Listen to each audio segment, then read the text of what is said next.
Still alt-tabbing to the Supabase dashboard just to check a column name?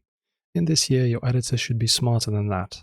And today we're talking about the AI native way to connect Supabase to VSCode using the new MCP standard.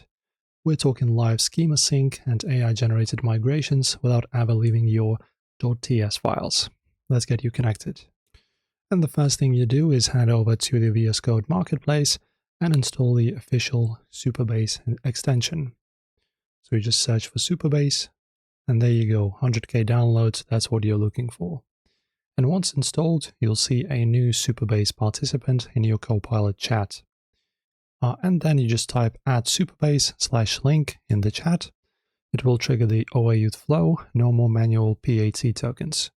Just log in via the browser, select your project, and boom, VSCode now has your full database schema as context for every line of code you write. And if you want the real 2026 experience, you need the Supabase MCP server. There you go, search for this.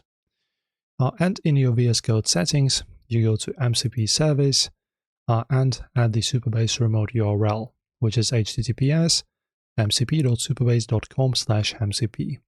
And this allows any tool, any AI tool in your editor to query your tables, list storage buckets, and even to just row-level security policies based on your actual data. It's a live, secure bridge that uses OAuth 2.1 to keep your production data safe while you're vibe coding. And your editor is now a Supabase power user. If this dev setup helped you and saved you an hour of manual work, give the video a tap and subscribe.